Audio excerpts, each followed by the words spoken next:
Buenos días, ¿qué tal? Bienvenidos a una nueva sesión aquí interdisciplinaria. Gracias al doctor Almazán por invitarnos hoy. El motivo de la reunión de hoy con diferentes servicios es pues para tocar diferentes puntos de discusión y llegar a un consenso acerca de la evaluación preoperatoria que para diferentes servicios como medicina interna, cirugía, otros servicios quirúrgicos, el área de ginecología, continúa habiendo muchos matices grises en cuanto a este tema. Entonces hoy vamos a discutir ciertos puntos que a nuestro punto, desde mi perspectiva, es como que lo más importante. Vamos a tener la perspectiva también de nuestros colegas de anestesiología para que pues unifiquemos criterios y todo sea para mejorar el bienestar y los desenlaces del paciente. Mi nombre es Reinaldo Arita, mucho gusto y un placer estar con ustedes hoy. Un poquito de epidemiología. En el año, más de 200 millones de procedimientos no cardíacos. Sabemos que la cirugía cardíaca es un tipo de cirugía que requiere una preparación más pues, especializada, entonces es otro tema. Más de 10 millones de adultos tienen complicaciones en los primeros 30 días y hasta un tercio de estos pacientes puede tener algún grado de enfermedad coronaria.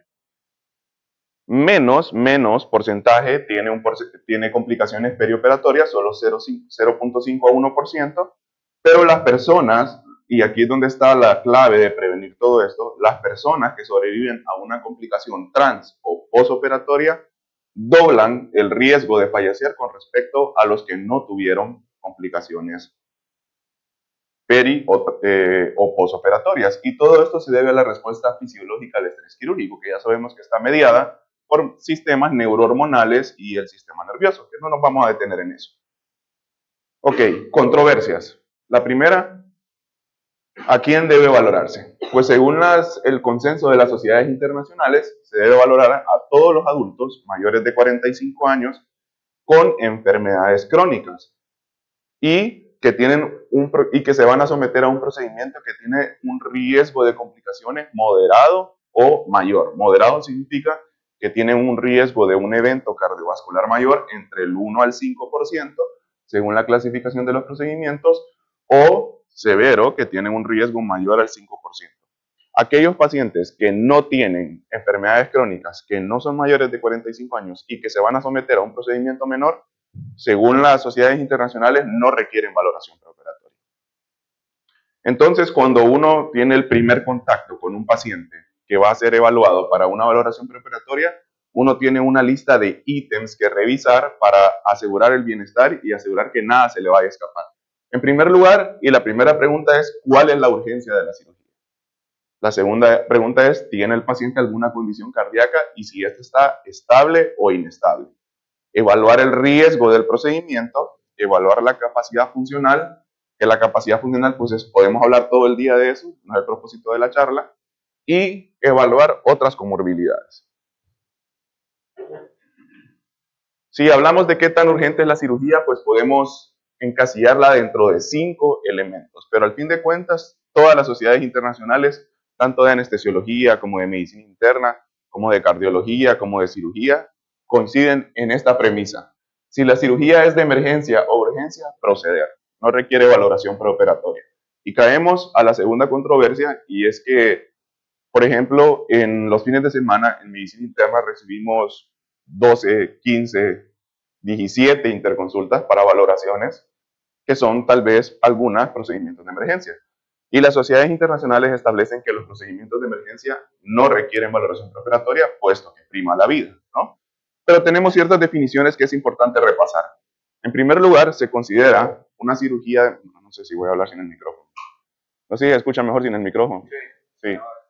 Bueno, en primer lugar, se considera una cirugía de emergencia cuando hay en riesgo la vida o una extremidad y que ésta puede perderse en un plazo de 6 horas o menos. Ahí pues, obvio, ¿no? Se necesita salvarle la vida al paciente. Urgencia se define cuando se puede demorar entre 6 a 24 horas para tratar de estabilizar alguna condición que puede ser mejorada y que disminuye riesgos. Tiempo dependiente, y aquí es donde sí ya entra todo el equipo a hacer la valoración preoperatoria, es aquella condición o aquel tipo de enfermedad o de procedimiento que requiere entre 1 a 6 semanas para optimizar la condición del paciente y disminuir los desenlaces adversos. Esto es principalmente los procedimientos oncológicos. No le vamos a decir a un paciente con cáncer gástrico que se opere el otro año, ¿no? Porque tiene un problema cardíaco que está pues relativamente inestable.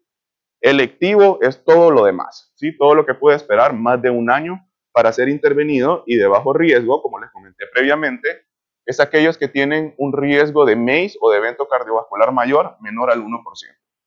Algunos ejemplos de eventos de procedimientos de bajo riesgo, sobre todo cirugías superficiales de mama, como biopsias, extracción de lipomas, procedimientos dentales, cataratas, endoscopía, colonoscopía, cirugía menor de tiroides como biopsia por aspiración con aguja fina, cirugía y procedimientos ginecológicos menores, procedimientos ortopédicos menores, procedimientos transuretrales y procedimientos reconstructivos y cosméticos menores. ¿Qué estudios deben solicitarse? Y ahí es otra controversia, y que también nosotros como servicio de medicina interna muchas veces caemos en ese juego de que no tiene este examen, no te puedo hacer la valoración. No tiene este otro examen, no te puedo hacer la valoración. Pues realmente no existe una indicación específica para solicitar X o Y examen, ¿sí? Por ejemplo, un metaanálisis de más de 20,000 pacientes se observó que pedir una batería de estudios de rutina pues no se asocian a disminución de complicaciones y doblan los costos de una hospitalización por cada paciente en salud. Entonces, lo primordial continúa siendo que el primer contacto debería ser para una anamnesis y un examen físico completo y orientar los exámenes que vamos a pedir en base a eso, ¿sí? Y debe centrarse en la edad, la medicación que recibe el paciente, si utiliza algún tipo de sustancia, comorbilidades, su experiencia con procedimientos y anestesia previa. Entonces, algunas indicaciones, electrocardiogramas, si tiene alguna coronariopatía conocida, y pues lo demás solo si tiene enfermedades conocidas, bunicreatinina si tiene alguna enfermedad conocida, test de coagulación si tiene patopatías o discrasias sanguíneas conocidas, etc. Lo que sí debe realizarse a todos los pacientes, sobre todo mujeres en edad reproductiva, es una prueba de embarazo, porque le van a poner fármacos, ¿no? Entonces eso sí está indicado. Algo que sí tiene mucho debate es la prueba de estrés. Nosotros encontramos alguna anomalía menor en el electrocardiograma, alguna contracción ventricular prematura, cualquier cosa, pero el paciente nunca tuvo síntomas, entonces el estado funcional del paciente es bueno. Para nosotros lo más importante es el estado funcional. El paciente es capaz de llevar a cabo sus actividades físicas sin limitación. La probabilidad de eventos transoperatorios y postoperatorios es mínima. Realmente la prueba de estrés es para aquellos pacientes con capacidad funcional muy baja. Para que ustedes sepan, 4 METs es un paciente que se cansa con cepillarse los dientes, por así decirlo. Entonces, ese paciente yo lo voy a mandar a una prueba inductora de isquemia para ver si se beneficia de revascularización coronaria. Entonces, al fin de cuentas, el procedimiento es de emergencia, sí, proceder con el procedimiento. No hay para dónde, pues hay que operarlo. Prima la vida del paciente, prima la extremidad. No lo vamos a dejar perder una pierna, un brazo, una articulación por una valoración preoperatoria. Una cosa es valoración preoperatoria y otra cosa es manejo multidisciplinario.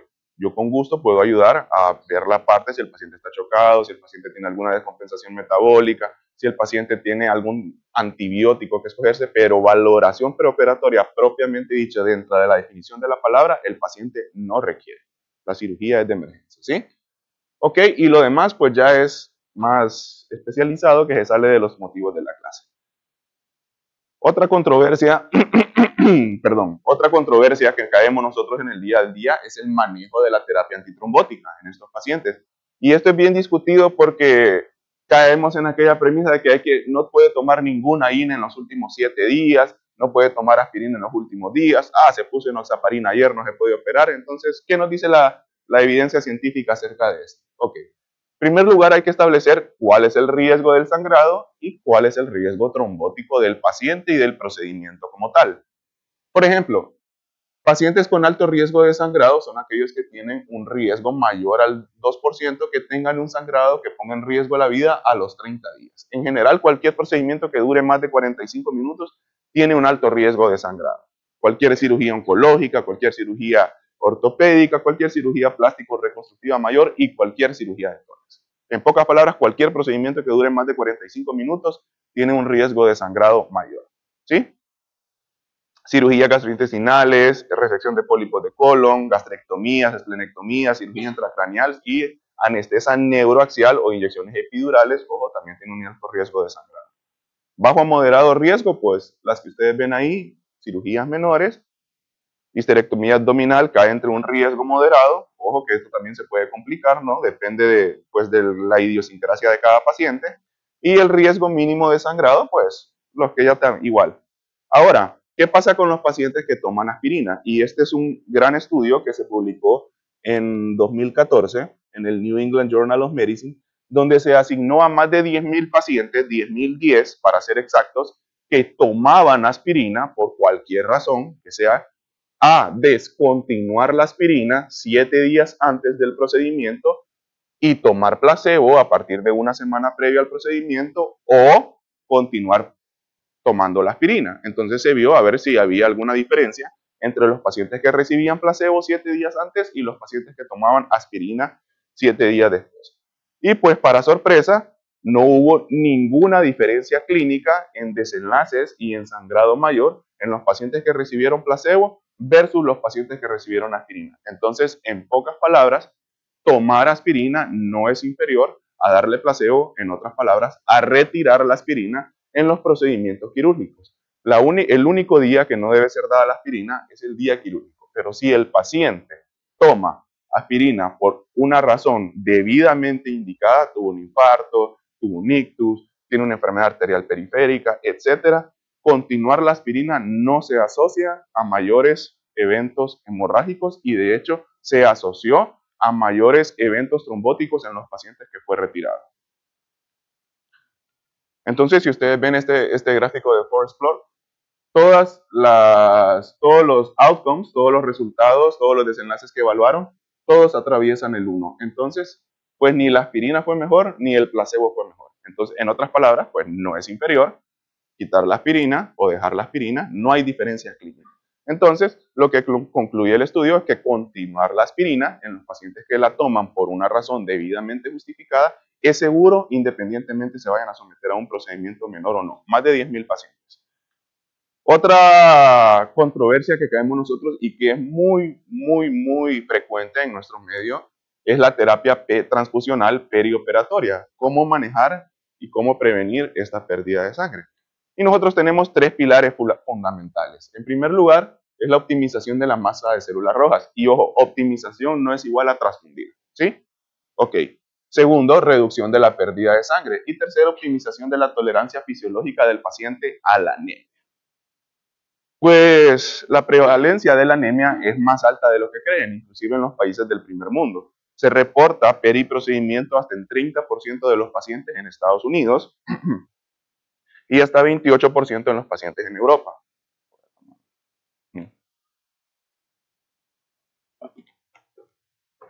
Perdón. Y la anemia posoperatoria es aún más frecuente. Hasta el 90% de los pacientes puede tener anemia después de un procedimiento mayor. Y ya vimos, y ya fue revisado, que aquí en este análisis que hizo el Lancet y que fue publicado en 2012, la anemia se asoció a mayor mortalidad por cualquier causa posoperatoria. Y aquí vemos los pacientes que están en estas gráficas azules tuvieron una mortalidad mayor en comparación con los pacientes que no tenían anemia. Vemos que alcanzaban, todas las columnas azules son más altas. Entonces está bien claro, este fue un estudio que involucró 220.000 pacientes, que la anemia trans y posoperatoria se asocia a peores resultados. Pero anemia pre o transoperatoria no es igual a transfundir en todos los casos. ¿Sí? En algunos obviamente sí está justificado, pero no en todos los casos. Entonces, tradicionalmente en nuestro medio se ha utilizado los hemoderivados para corregir la anemia, sin considerar sus consecuencias. Sin embargo, en algunas series, dependiendo de lo que revisen, se ha asociado que hasta el 78% de los pacientes que van a ser sometidos a un procedimiento mayor recibe al menos una transfusión pre o trans o posoperatoria. O sea, 78% estamos hablando de 4 de cada 5 pacientes, casi. Entonces eso es. Y no hemos tenido en cuenta las consecuencias de una transfusión para la salud. Una transfusión de sangre es como un trasplante de órgano, es un tejido externo, un tejido ajeno que va a recibir un paciente. Y por ejemplo, la Sociedad Británica de Hematología pues hizo este reporte donde hubo 93 fallecimientos entre 2010 y 2015 asociados a transfusiones en los pacientes quirúrgicos. Y vieron que la principal causa de mortalidad en los pacientes que se transfundieron y que iban o fueron sometidos a un procedimiento fue complicaciones pulmonares, ¿sí? Como trali, sobrecarga, falla cardíaca, y de ahí hubo otras menores, como reacciones infecciosas, reacciones inmunes, etc. Pero ¿qué evidencia tenemos nosotros acerca del uso pre y transoperatorio de hemoderivados? Por ejemplo, este artículo que fue publicado en el Journal de Cirugía de Estados Unidos vio que los pacientes que se sometían a transfusión pues tenían mayor riesgo de mortalidad intrahospitalaria, tenían mayor estancia intrahospitalaria, tenían mayor riesgo de infecciones intrahospitalarias versus los pacientes que se sometían a cirugía y que no recibían transfusiones. Por ejemplo, aquí vemos que los pacientes que recibieron, que tenían, por ejemplo, hematocrito alrededor de 30, recibieron 0.10 más menos 1.4 de hemoderivados, y los pacientes que tenían hematocrito menor, 27, recibieron hasta 2.8 hemoderivados. Entonces ellos compararon los hematocritos pre y posoperatorios y compararon los pacientes que habían versus los que no habían recibido transfusiones. Y lo que encontraron fue lo siguiente: aquellos que recibieron transfusiones tuvieron una mayor tasa de infecciones posoperatorias intrahospitalarias, hasta un 5% y 5.3% mayor versus los que no recibieron transfusiones. Si ustedes vieron, los que no recibieron transfusiones o los que le recibieron al menos una transfusión, no se reportó eventos infecciosos en estos pacientes. Ok, la mortalidad, aquellos pacientes, y esto es un odds ratio, o sea, el incremento en probabilidad de fallecer después de recibir una transfusión, se vio que los pacientes que se incrementó el hematocrito preoperatorio tuvieron un 0.98% de aumento de mortalidad intrahospitalaria cuando iban a ser sometidos a un procedimiento quirúrgico. Y aquellos pacientes que recibieron transfusiones posoperatorias e intraoperatorias tuvieron un incremento de mortalidad de 0.91 y 1.08 veces. Y aquellos pacientes que recibieron 4 o más unidades de hemoderivados casi triplican su mortalidad intrahospitalaria, solo con recibir hemoderivados. Y todo esto con una P estadísticamente significativa. Eso significa quitando todo lo demás, quitando el estado de gravedad del paciente, quitando el motivo, quitando las enfermedades crónicas, quitando las condiciones inestables.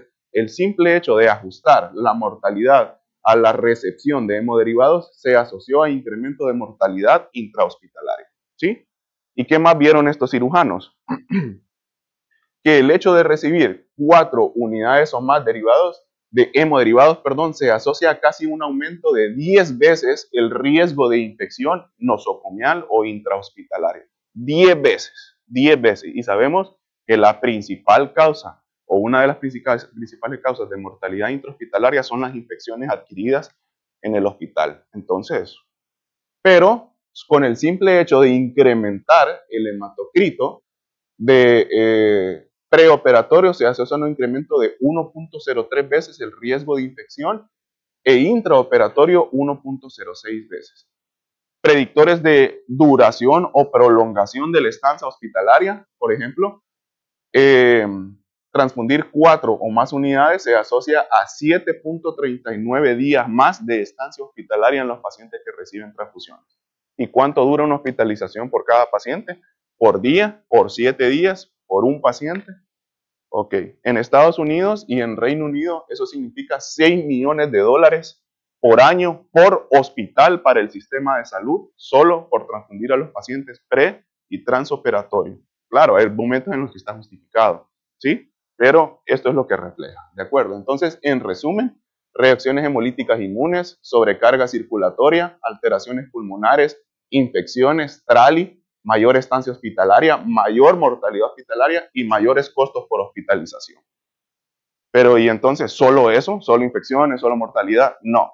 Este estudio, que fue un metaanálisis donde involucró a 12.127 pacientes, que fue publicado en Cochrane, se asoció que transfundir a los pacientes pre y transoperatorio incrementa la probabilidad de recaída y de recurrencia del cáncer colorectal en aquellos pacientes que fueron sometidos a colectomía hasta en 42% versus los que no fueron transfundidos. ¿Por qué?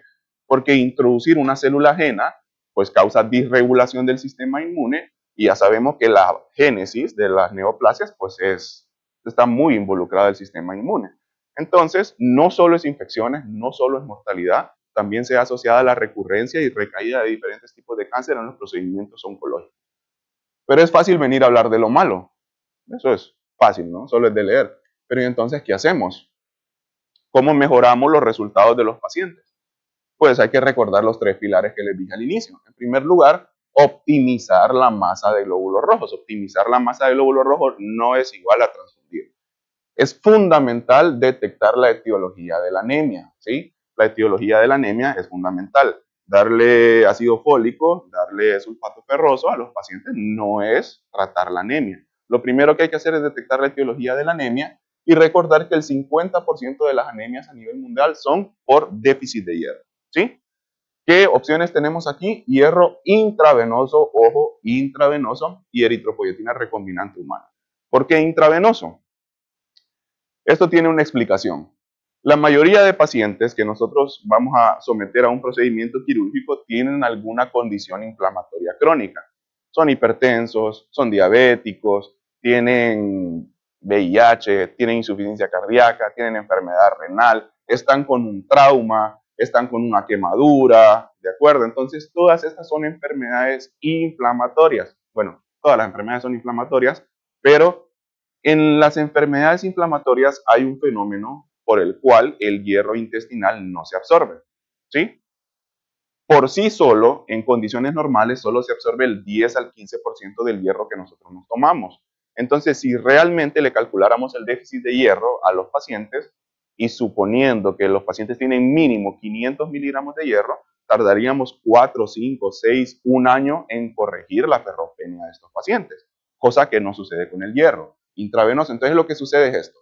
En los pacientes que no tienen estados inflamatorios crónicos y que tienen déficit de hierro, pues el hígado regula la absorción de hierro gracias a una hormona que se llama hepcidina. La hepcidina no se produce, no se libera, entonces unos transportadores del intestino que se llaman ferroportinas absorben el hierro hacia la circulación. ¿Qué pasa en todos los estados inflamatorios crónicos? Pues se sobreexpresa una proteína, esta hormona que se llama hepcidina. La hepcidina bloquea la ferroportina y el hierro queda dentro del enterocito y se descama. Entonces, lo único que están haciendo ustedes con darle sulfato ferroso 3 veces al día al paciente es molestias gastrointestinales, estreñimiento, diarrea, no sé, lo que sea que cause el hierro, y jamás le van a corregir la anemia. Entonces, en los pacientes se prefiere el hierro intravenoso, que se aplica 1 o 2 dosis y ya se corrigió la ferropenia, ¿sí? Asociado a eritropoyetina. ¿Cómo reducimos la hemorragia transoperatoria? Y aquí tiene mucho que ver pues con los servicios quirúrgicos y de anestesia, ¿sí? Principalmente con el tipo de paciente y el tipo de procedimiento. Pero las recomendaciones de las sociedades internacionales es preferir, en la medida de lo posible, técnicas de anestesia y bloqueo neuroaxial, técnicas quirúrgicas mínimamente invasivas y laparoscópicas, y algo que ha demostrado cierto beneficio es el uso de inhibidores de la fibrinólisis como el ácido tranexámico y el ácido epsilón aminocaproico. Y tenemos este estudio, por ejemplo, que fue publicado en 2007, donde aproximadamente a 20,000 pacientes se les dio este tipo de fármacos transoperatorios, y lo que se vio es que en los pacientes que se utilizó ácido tranexámico y ácido epsilon aminocaproico tuvieron 39% y 25% respectivamente menor requerimiento de transfusiones versus los pacientes que no se utilizaron. Entonces, es una opción en los pacientes que se van a someter a un procedimiento de alto riesgo de hemorragia, utilizarlo de manera profiláctica. Ok, y el tercer elemento es la optimización de la tolerancia fisiológica del paciente a la anemia. Muchos de estos pacientes no tienen anemia de la noche a la mañana, ya han vivido con anemia. Entonces, ciertos autores se plantean, ok, ¿realmente transfundir a un paciente que está crónicamente con anemia va a mejorar los resultados? Y lo que intentaron ver fue si el efecto de la transfusión mejoraba el oxígeno en los pacientes críticamente enfermos y quirúrgicos. ¿Sí? Esto fue del Instituto de Trauma y Quemaduras y Cirugía de la Universidad de Illinois. Entonces, estos son los efectos hemodinámicos que encontraron en los pacientes que se transfundieron. Y vieron que en ninguno hubo significancia estadística, solo hubo significancia estadística en uno. La frecuencia cardíaca, y solo la bajaron 6 latidos por minuto, de 121 a 115. No mejoraron el gasto cardíaco, no mejoraron la presión arterial media, no mejoraron el índice cardíaco, no mejoraron la presión de enclavamiento pulmonar, no mejoraron la presión en la aurícula derecha, no mejoraron las resistencias vasculares periféricas y no mejoraron la resistencia vascular pulmonar. Entonces, transfundir no mejoró nada la hemodinamia del paciente. ¿Sí? ¿Sirve para algo entonces?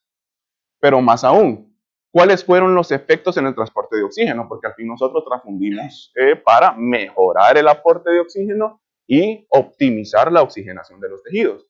Pues aquí ven que sí mejoró la hemoglobina y sí mejoró el hematocrito, porque obviamente van a mejorar, le estamos metiendo una masa de glóbulos rojos, pero el aporte y el consumo de oxígeno no hubo significancia clínica. O sea, no me mejoró el aporte de oxígeno y no me mejoró el consumo de oxígeno de los tejidos y la capacidad de extracción de oxígeno tras fundir. Entonces, a los pacientes con anemia, pues no hubo mejoría en este estudio. Y fueron, pues, bastantes pacientes. No recuerdo cuántos en este momento. En este estudio también del New England Journal of Medicine, se intentó demostrar las estrategias transfusionales de acuerdo a los puntos de corte de hemoglobina.